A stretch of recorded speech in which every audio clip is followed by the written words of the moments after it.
Welcome to my channel. আজ আমি আলোচনা করব বৃত্তি পরীক্ষা 2026-এর জন্য বাংলা বিষয় নিয়ে আলোচনা করব। আজ আমি তোমাদের বৃত্তি পরীক্ষা 2015 সালের প্রশ্ন উত্তর নিয়ে আলোচনা করব। তো তোমরা মনে রাখবে, তোমাদের বৃত্তি পরীক্ষা 2026-এর জন্য কি কি পড়তে হবে, বিগত বছরের তোমাদের প্রশ্ন উত্তরগুলো পড়তে হবে। বিশেষ করে বাংলার ক্ষেত্রে তোমাদের 2014 থেকে 2024 পর্যন্ত বৃত্তি পরীক্ষা আসা প্রশ্নগুলো তোমাদের অবশ্যই পড়তে হবে। এগুলো পড়লেই তোমরা কিন্তু সব প্রশ্ন কমন পেয়ে যাবে। তো তোমাদের আর একবার বলে রাখি, তোমাদের অবশ্যই কিন্তু বৃত্তি পরীক্ষা 2014 থেকে শুরু করে বৃত্তি পরীক্ষা 2024 পর্যন্ত যে প্রশ্নগুলো রয়েছে সেই প্রশ্নগুলো তোমাদের অবশ্যই পড়তে হবে। এগুলো পড়লেই তোমরা 100% কমন পেয়ে যাবে। এর আগের ভিডিওতে আমি 2014 সালের প্রশ্ন উত্তর নিয়ে আলোচনা করেছি। আজ আমি তোমাদের পার্ট 2তে 2015 সালের প্রশ্ন উত্তর নিয়ে আলোচনা করব। তো শুরু করা যাক। কি আছে এখানে? তোমাদের গদ্যাংশ থেকে 5টা প্রশ্ন আসে, ঠিক আছে? প্রতিটি প্রশ্নের মান 8 নম্বর। সেই 5টা প্রশ্ন থেকে তোমাদের 4টা প্রশ্নের উত্তর দিতে হবে। তো ক নম্বরটা কি আছে দেখো, এই প্রথম তত্ত্বচান বুঝতে পারলো। তত্ত্বচান বইটির লেখিকার নাম কি? লেখিকার নাম তোমরা এভাবে পয়েন্ট করবে, পয়েন্ট করে লিখবে, তাহলে তোমাদের ভালো নম্বর আসবে। তো লেখিকার নাম, আলোচ্য অংশটি তত্ত্বচানের অ্যাডভেঞ্চার বই থেকে নেওয়া। এই বইটির লেখিকার নাম তেতসুকো কুরোআনগি। তারপর কি আছে, তত্ত্বচান কথাটির অর্থ কি? তত্ত্বচান কথাটির অর্থ ছোট্ট খুকু। তত্ত্বচান কি বুঝতে পারলো? তত্ত্বচানের উপলব্ধি। তত্ত্বচান বুঝতে পারলো ইয়াসুয়াকি চানকে যত সহজে গাছে তুলবে ভেবেছিল, কাজটা ততটা সহজ নয়। এবার বলছে কাজটা সহজ ছিল না কেন? সহজ না হওয়ার কারণ, ইয়াসুয়াকি চান পোলিও রোগে আক্রান্ত ছিল বলে তার পক্ষে নিচ থেকে গাছে চড়া সম্ভব ছিল না। এছাড়া সে ছোটোখাটো রোগা গরনের ছিল বলে মইতে তুলে তাকে গাছে তোলার কাজটা সহজ ছিল না। অবশেষে কাজটা কিভাবে সম্ভব হলো? অবশেষে তত্ত্বচান গাছের উপর ভাগ করে যাওয়া ডালে দাঁড়িয়ে মইয়ের মাথার পেটের উপর ভর দিয়ে শোয়া ইয়াসুয়াকি চানকে প্রাণপণে টেনে তুলে নিলে কাজটি সম্ভব হয়ে যায়। দুই বন্ধু গাছের উপর বসে কি নিয়ে গল্প করেছিল? দুই বন্ধু গাছের উপর বসে টেলিভিশন নিয়ে গল্প করেছিল। নেক্সট প্রশ্ন কি আছে, ধলেশ্বরী আইলো নাকি ও মাঝি ভাই কোন রচনার অংশ? আলোচ্য অংশটি আমার মার বাপের বাড়ি রচনার অংশ। লেখিকার নাম কি? লেখিকার নাম রানী চন্দ। ধলেশ্বরী এসেছে শুনে বক্তা কি করেছিলেন? বক্তার আচরণ। ধলেশ্বরী এসেছে শুনে বক্তা চোখ দুটো টিপে বালিশের ভিতর মাথাটা আরও গুজে দিয়েছিলেন। অন্যান্যদের আচরণ কেমন ছিল? অন্যান্যদের আচরণ, ধলেশ্বরী এসেছে শুনে বক্তা ছাড়া মাঝিরাও ত্রস্ত হয়ে ওঠে। বড় মাঝি আকাশের দিকে তাকায়। এছাড়াও হাওয়ার দিক ও জলের গতির উপর লক্ষ্য রেখে তিন মাঝি স্বর মিলিয়ে বদর বদর হই বলে নৌকায় পাল তুলে দেয়, আর অন্যান্যরা আতঙ্কে স্থির হয়ে বসে থাকে। তারপর কি আছে, ধলেশ্বরী সম্পর্কে আতঙ্কের কারণ কি?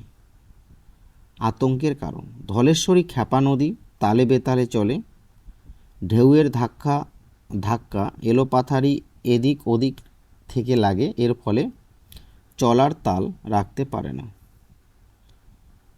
তারপর কি আছে, সকলে কখন নিশ্চিন্ত হলো? ধলেশ্বরী পার ধলেশ্বরী নদী পার হয়ে শান্ত ধারায় পড়লে সকলে নিশ্চিন্ত হলো। নেক্সট প্রশ্ন, লুসাই পাহাড়ের বিস্তার কতখানি জায়গা নিয়ে? লুসাই পাহাড়ের বিস্তার 650-700 বর্গমাইল জায়গা জুড়ে। কেন পাহাড়কে ভয়ঙ্কর জায়গা বলা হয়েছে? পাহাড়টিতে কোনো গ্রাম ছিল না, পথ ছিল না, পুরো এলাকা ছিল বন্যজন্তুতে ঘেরা, তাই পাহাড়কে ভয়ঙ্করের জায়গা বলা হয়েছে। তারপর কি আছে, পাকুয়া নদীর বর্ণনা দাও। পাকুয়া নদী 70-80 হাত চওড়া হবে, তাতে জল 1 কোমর অবধি এবং নদীর ধারে হাতির পায়ের তাজা দাগ দেখা যায়। কিভাবে রাতে বুনো হাতি তাড়ানো হলো? বুনো হাতি তাড়ানোর উপায়, নদীর এপারে তাঁবুর কাছে লেখকদের হাতি দুটি বাঁধা ছিল। লুসাইরা শুকনো বাঁশের মশাল তৈরি করে লম্বা কাঁচা বাঁশের আগায় বেঁধে রেখেছিল। খুব বড় ধুনি জ্বালানো হয়েছিল আর পাহারার বন্দোবস্ত করা হয়েছিল। অন্ধকার হতেই হাতিগুলি এপারে আসার জন্য নদীতে নামতেই লেখকদের হাতি চিৎকার করতে লাগলো, আর তখনই লেখকেরা প্রাণপণে মশাল ঘুরিয়ে বিকট চিৎকার করতে করতে ছুটে আসে। এতেই হাতিগুলি দৌড়ে ওপারের বনে ঢুকে পড়ে। এভাবেই সারা রাত ধরে বুনো হাতি তাড়ানো হয়েছিল। নেক্সট প্রশ্ন কি আছে, প্রথম দক্ষিণ মেরু অভিযান কত সালের কোন মাসে শুরু হয়েছিল? দক্ষিণ মেরু যাত্রা স্কটের সঙ্গী কারা ছিলেন? মোট কয়টি কুকুর নেওয়া হয়েছিল? স্কট আর কত মাইল দূরত্ব অতিক্রম করতে পারলেই দক্ষিণ মেরুতে প্রথম পৌঁছতে পারতেন? এডওয়ার্ড দ্বীপ থেকে দ্বিতীয়বার যাত্রাকালে কারা স্কটের সঙ্গী হয়েছিলেন? তো তোমরা ভিডিওটি পজ করে করে তোমরা লিখে রাখবে অভিযানের সময়। প্রথম দক্ষিণ মেরু অভিযান 1901 সালের আগস্ট মাসে হয়েছিল, আর স্কটের সঙ্গী ছিলেন স্যাকলটন আর উইলসন। মোট 19টা কুকুর নেওয়া হয়েছিল। স্কট আর 463 মাইল দূরত্ব অতিক্রম করলেই দক্ষিণ মেরুতে পৌঁছতে পারত, আর এডওয়ার্ড দ্বীপ থেকে দ্বিতীয়বার যাত্রাকালে ইভান্স ও লাসলি স্কটের সঙ্গী হয়েছিলেন। তো তোমরা এগুলো খাতায় সুন্দরভাবে নোট ডাউন করে নেবে। তারপর কি আছে, যখন এতটুকু ছিলি বাপমা তোর বিদেশে গেল, উদ্ধৃত অংশটি কোন রচনা থেকে নেওয়া হয়েছে? এটা আলো রচনা থেকে নেওয়া হয়েছে। কার লেখা? এটা হচ্ছে তোমার লীলা মজুমদারের লেখা। কে কাকে এবং কার সম্পর্কে কথা বলেছে? পিসি শম্ভুকে তার অচেতন দাদু সম্পর্কে কথা বলেছে। কোন অবস্থার পরিপ্রেক্ষিতে এই কথাগুলো বলা হয়েছে আলোচনা করো। এখানে কারণটা দেওয়া আছে, তোমরা সুন্দর করে দেখে নাও, তোমরা দেখে নিয়ে খাতায় লিখে রাখো। তো তোমরা ভিডিওটি পজ করে করে এগুলো লিখে নেবে, কেমন? তো তোমাদের বলে রাখি, এই নোটসগুলোর পিডিএফ পেতে চাইলে তোমরা অবশ্যই স্ক্রিনে যে নম্বরটা আছে এই নম্বরে যোগাযোগ করবে। তাহলে তোমরা বৃত্তি পরীক্ষা 2014 থেকে 2024 পর্যন্ত সমস্ত বিষয়ের প্রশ্ন উত্তর তোমরা পিডিএফ আকারে পেয়ে যাবে। এবার দুইয়েরগুলো দেখো, যে কোনো 4টা প্রশ্নের উত্তর দাও। এগুলো তোমাদের কবিতা থেকে প্রশ্ন আসে। একেরগুলো হচ্ছে তোমাদের গদ্যাংশ থেকে প্রশ্ন, আর দুইয়েরগুলো হচ্ছে তোমাদের পদ্যাংশ থেকে, কবিতা থেকে। দুইয়ের ক নম্বর কী আছে, বিশ্বজোড়া পাঠশালা মোড় কোন কবিতার অংশ? এটা সবার আমি ছাত্র কবিতার অংশ। কবির নাম সুনির্মল বসু। কবি কাদের কাছে কি শিক্ষা লাভ করেন? এখানে দেওয়া আছে শিক্ষা লাভ। তো কবি কার কাছে কি শিক্ষা লাভ করেন এগুলো তোমরা ভালোভাবে মুখস্থ করবে, কেমন? যেমন কবি আকাশের কাছে উদারতা, বায়ুর থেকে কর্মী, পাহাড়ের থেকে মৌনমোহন এবং খোলা মাঠের উপদেশে দিল খোলা হওয়ার শিক্ষা লাভ করেন। এছাড়াও সূর্য আপন তেজে জ্বলতে, চাঁদ মিঠে মধুর কথা বলতে, এগুলো শেখায়। তো তোমরা এগুলো ভালোভাবে দেখে নাও এবং ভিডিওটি পজ করে করে তোমরা লিখে নেবে, কেমন? এবার পরের প্রশ্ন দেখো, দেশে দেশে দেয়াল গাথা কোন কবিতার অংশ? এটা আমি সাগর পাড়ি দেব কবিতার অংশ। দেশে দেশে কিসের দেয়াল গাথা? এটা হচ্ছে বিভেদের দেয়াল গাথা। কবি কিভাবে এর প্রতিকার করতে চান? এখানে প্রতিকারের উপায় দেওয়া আছে। শিক্ষা ও সংস্কৃতির ধারা কবি দেশে দেশে বন্যার মতো এনে বিভেদের প্রাচীরকে ভেঙে দিয়ে সবাইকে মিলিয়ে দিতে চান। নিজের দেশের অমৃত জ্ঞান অন্য দেশে নিয়ে গিয়ে অন্য দেশের অমৃতরূপী শিক্ষা সংস্কৃতি নিজ দেশে এনে কবি দেশকে সমৃদ্ধ করতে চান। নেক্সট প্রশ্ন কি, দেখা হয় নাই চক্ষু মেলিয়া, কি দেখা হয়নি বলে কবির আক্ষেপ? আর আলোচ্য অংশে কবি আসলে কি বোঝাতে চেয়েছেন? এখানে আক্ষেপের বিষয়, আলোচ্য অংশটিতে বহুদিন ধরে কবিতায় কবি রবীন্দ্রনাথ ঠাকুর একটি ধানের শীষের ওপর একটি শিশির বিন্দু দেখা হয়নি বলে আক্ষেপ করেছেন। তারপর আলোচ্য অংশে কবি আসলে কি বোঝাতে চেয়েছেন? আলোচ্য অংশে কবি আসলে বোঝাতে চেয়েছেন যে এতদিন ধরে কবি দূর দূরান্তে ঘুরেছেন, কিন্তু নিজের হাতের কাছে নিজের দেশের মধ্যে যে অপার সৌন্দর্য ভালোবাসা আছে তা যেন ঠিক করে দেখা হয়নি তার। তাই তার বক্তব্য, দূরকে জানা যেমন মধুর তেমনি কাছের সৌন্দর্যকেও জানা সমান ও আনন্দদায়ক। তারপর কী আছে, আল্লাহ মেঘ দিয়ে পানি দেরে ছায়া দেরে তুই, কোন কবিতার অংশ? বর্ষার প্রার্থনা কবিতার অংশ। পানির অভাবে কোন কোন বিপত্তি ঘটে বলে কবিতায় উল্লেখ করা হয়েছে? এখানে দেওয়া আছে পানির অভাবে কি কি বিপত্তি ঘটে, তো তোমরা লিখে নেবে, কেমন? এবার নেক্সট প্রশ্ন, আমি যখন হাতে মেখে কালি ঘরে ফিরি 4:30 বাজে, কে 4:30-র সময় ঘরে ফেরে? তখন কাকে দেখে তার কি ইচ্ছা হয়? এরকম ইচ্ছার কারণ কি? তো আলোচ্য অংশটি বিচিত্র স্বাদ কবিতা থেকে নেওয়া হয়েছে। এই কবিতায় কথক 4:30-র সময় ঘরে ফেরে, আর কথকের ইচ্ছা ফুলবাগানের মালিকে দেখে ফুলবাগানের মালি হওয়ার। তার ইচ্ছার কারণ, কথকের পড়াশোনা করতে ভালো লাগে না, কিন্তু তাকে তা বাধ্য হয়ে করতে হয়। অথচ ফুলবাগানের মালিকে কেউ কিছু বলে না, তার হাত থেকে কোদাল পড়ে যায়, গায়ে মাথায় ধুলো লাগে, কিন্তু তাকে কেউ বকার নেই।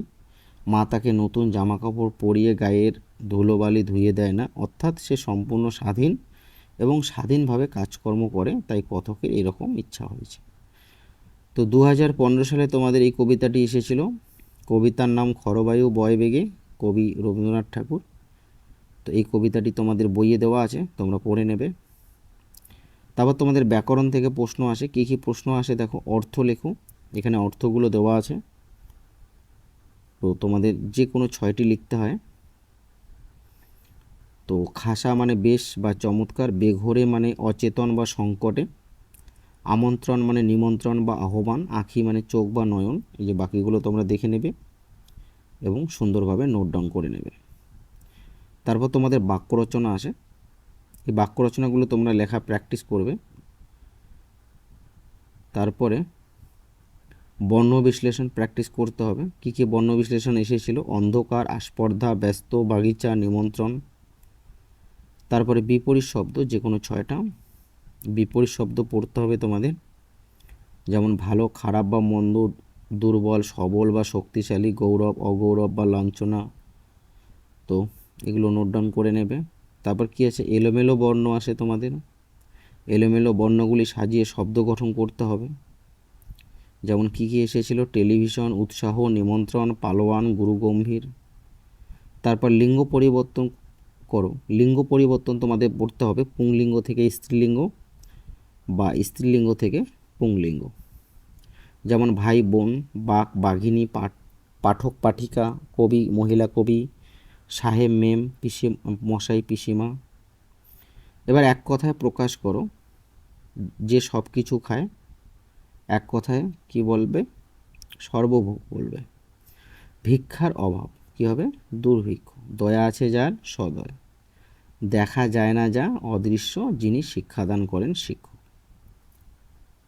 তো এটাই ছিল আজকের আলোচনা। আজকে আমি তোমাদের বৃত্তি পরীক্ষা 2015 সালের প্রশ্ন উত্তর নিয়ে আলোচনা করলাম। এর আগের ভিডিওতে 2014 আলোচনা করেছি। নেক্সট ভিডিওতে আমি 2016, 17, 18 বাকি যা আছে সমস্ত সালের প্রশ্ন উত্তর নিয়ে আলোচনা করব। যারা আমার চ্যানেলে নতুন তারা অবশ্যই চ্যানেলটি সাবস্ক্রাইব করবে এবং ভিডিওটি লাইক করবে।